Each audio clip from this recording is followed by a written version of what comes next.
Hello Banaras, good morning. क्या हाल है? देखिए बनारस, शादियों का सीजन और अब त्योहारों का सिलसिला भी शुरू ही हो चुका है। ऐसे में अक्सर हम वही पुरानी दुकानें, वही पुराने एरियाज प्रेफर करते हैं फॉर शॉपिंग, है ना? और जब हम वहां जाते हैं तो वो लोग हमें तुरंत पहचानते भी हैं। और क्या स्पेशल ट्रीटमेंट भाई साहब, पूछिए मत। एक दिन ना मैंने अपनी माँ से पूछा कि लोग याद कैसे रखते हैं आपको, स्कूल, कॉलेजेस या जहां आप जाया करते हैं। जैसे जैसे हम बड़े होते हैं अलग अलग लोगों से मिलने लगते हैं, अलग अलग अनुभव होने लगते हैं, कुछ अच्छे, कुछ बुरे, कुछ मीठे, कुछ तीखे। जिंदगी भेल की तरह है, हर तरह का एक्सपीरियंस होता है और वही शायद इसे चटाकेदार और मजेदार बनाती है। लेकिन मैंने पूछा माँ से कि ये याद रखने वाली बात जो है, अक्सर लोग कहते हैं ना कि it's very important that you do something remarkable in life, कि लोग आपको याद रखें। तो लोग आपको याद कैसे रख सकते हैं? माँ ने बहुत बढ़िया जवाब दिया कि 3 अलग कैटेगरीज होती हैं। या तो आप शोर होते हैं, कानों पर पड़ने वाले, नॉइज, या तो बस आप एक आवाज हैं, you are just a sound, ठीक है, आपको सुना गया। या फिर आप कोई मेलोडी हैं, आप कोई धुन है जिसे गुनगुनाया गया। कि जब आप बात करते हैं लोगों से तो इन 3 में से किसी एक कैटेगरी में नेचुरली आपकी आवाज, आपका बात करने का तरीका, वो कहीं ना कहीं आपको सेट कर देता है लोगों के मन में। तो या तो यू आर अ नॉइज, शोर, या तो आप साउंड हैं यानी कि आवाज, या तो आप मेलोडी हैं, कोई अच्छी सी धुन जो याद रह जाती है, जो मन में बस जाती है। तो अक्सर हम कैजुअली जब बात करते हैं हम ध्यान नहीं देते, लेकिन जरिया जो है वो बातों से ही होता है रिश्तों का। तो यही है, इन तीनों में से किसी एक कैटेगरी में हम सभी होते हैं, हर किसी की जिंदगी में, ऑल ऑफ अस। इधर we are a noise, sound और अ मेलोडी। डिपेंड करता है कि हम किस तरह से बात करते हैं, किस तरह से व्यवहार करते हैं। तो बस हम सब बटे हैं इन 3 अलग अलग कैटेगरीज में। डिसाइड आपको करना है कि आपको क्या बनना है। कहीं जाइएगा नहीं, मिलती हूँ थोड़ी देर में। सुनते रहिए आपकी वाणी आकाशवाणी, मेरे यानी सरा के साथ। Good morning Banaras.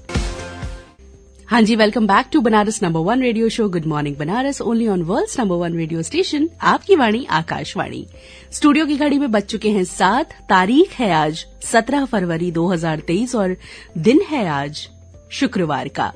तो चलिए, परवरदिगार का हमें हर एक नियामत बख्शने के लिए शुक्र अदा करते हुए बढ़ते हैं आगे और देखते हैं क्या हो रहा है देश, दुनिया और शहर बनारस में खास।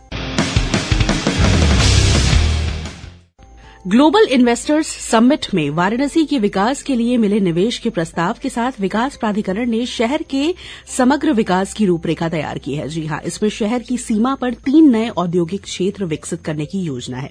देश के पहले पब्लिक ट्रांसपोर्ट रोपवे के साथ ही शहर में लाइट मेट्रो के प्रस्तावित रूट भी तय किए गए हैं। इसके साथ ही भविष्य में कैंट स्टेशन से रोपवे का विस्तार नमो घाट तक करने की कार्य योजना बनाई गई है। विकास प्राधिकरण ने महायोजना 2031 के मुताबिक शहर में भविष्य के विकास का खाका खींच लिया है। इसमें हाल ही में हुए निवेशक सम्मेलन में अपने शहर के बाबतपुर एयरपोर्ट के पास जौनपुर हाईवे, रिंग रोड के पास सारनाथ और रामनगर स्थित मल्टी मॉडल हब के पास नया औद्योगिक क्षेत्र विकसित किया जाएगा। शहर में कनेक्टिविटी मजबूत करने के लिए कैंट से गुदौलिया तक रोपवे लाइन के साथ ही भेल से बीएचयू और लंका से रामनगर तक लाइट मेट्रो की परिकल्पना तैयार की गई है। कैंट क्षेत्र से नमो घाट तक ई रिक्शा कॉरिडोर भी सुगम बनाया जाएगा। इसके अलावा महाशिवरात्रि पर यात्रियों की भीड़ को देखते हुए जौनपुर, बलिया, आजमगढ़ रूट पर परिवहन निगम की अतिरिक्त बसें चलेंगी। जी हां, वाराणसी परिक्षेत्र के क्षेत्रीय प्रबंधक गौरव वर्मा जी ने बताया कि इन रूटों पर 50-50 बसें लगाई जाएंगी। साथ ही अन्य रूटों पर भी यात्रियों की भीड़ को देखते हुए अतिरिक्त बसें लगाई जाएंगी। इसके साथ ही दुनिया भर से आने वाले सैलानियों को आगामी दिनों में नमो घाट पर वाटर स्पोर्ट्स की सुविधा मिलेगी। जी हां, इसके लिए स्मार्ट सिटी की ओर से रूट चार्ट, टिकट की दर और टाइम लाइन तय किया जाएगा। ये निर्णय बुधवार को मंडलायुक्त कौशल राज शर्मा सर की अध्यक्षता में हुई वाराणसी स्मार्ट सिटी को 27वीं बोर्ड बैठक में लिया गया।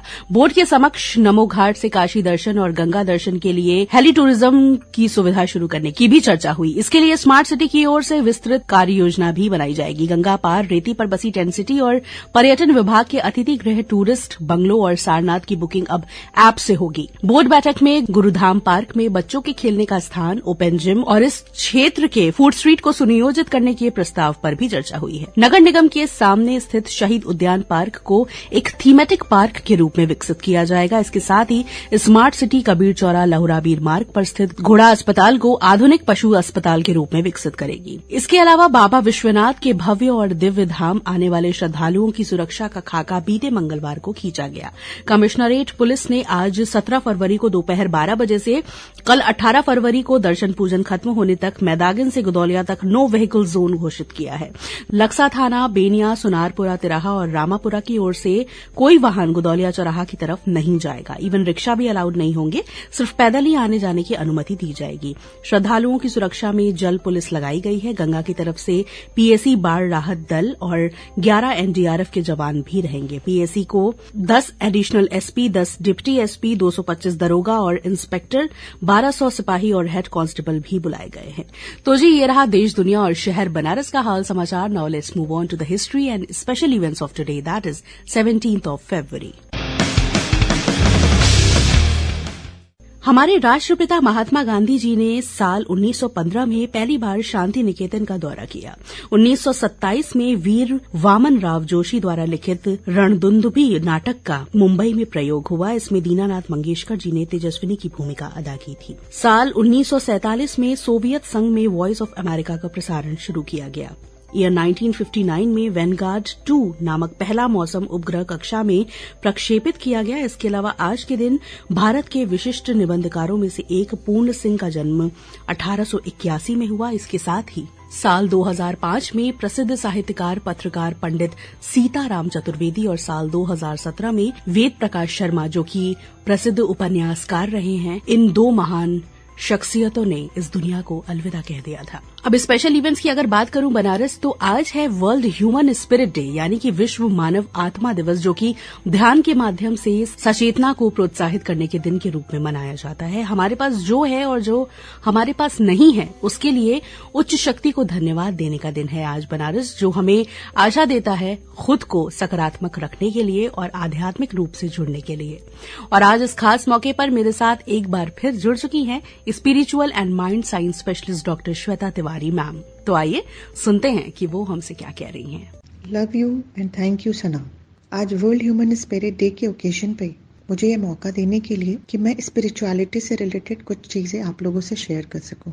हम सभी ने बचपन से आज तक सुना है, चाहे हम किसी भी रिलीजन के क्यों ना हो, लेकिन हम सब ने एक ही चीज़ सुना है, पढ़ा है कि हम सब में डिविनिटी का अंश होता है। ये बिल्कुल सही है। ये डिविनिटी का अंश हम हर इंसान में होता है और स्पिरिचुअलिटी का मतलब भी यही होता है कि हमारे अपने अंदर जो डिविनिटी है, जो डिवाइन पावर है, हमें खुद को उससे कनेक्ट करना है। आज इस भाग दौड़ की दुनिया में हम सबका तो ख्याल रखते हैं, बट अपने अंदर उस डिविनिटी का, उस अपनी सोल का, उस अपने इनर चाइल्ड का, उस अपने सबकॉन्शियस माइंड का बिल्कुल भी ख्याल नहीं रखते हैं। हमने जब भगवान ने हमें बनाया, हमें इस दुनिया में भेजा, तो यही सोचकर भेजा था कि जो इंसान है, क्योंकि हम भगवान की बनाई हुई सबसे खूबसूरत रचना है, तो उन्होंने यही सोचा होगा कि ये अपनी सोल का बहुत ख्याल रखेंगे। वहाँ प्यार, पीस, काइंडनेस, इन चीज़ों को हम वहाँ भर के रखेंगे।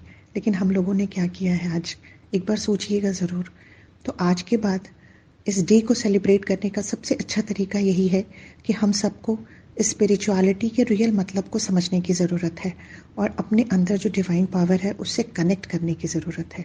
तो मैं आज आप सभी खूबसूरत लोगों से रिक्वेस्ट करती हूँ कि प्लीज़ किसी भी चीज़ के लिए, पीस के लिए, लव के लिए, काइंडनेस के लिए, किसी भी चीज़ के लिए आपको बाहर कुछ भी खोजने की ज़रूरत नहीं है। सब कुछ आपके अपने अंदर है, क्योंकि सच यही है।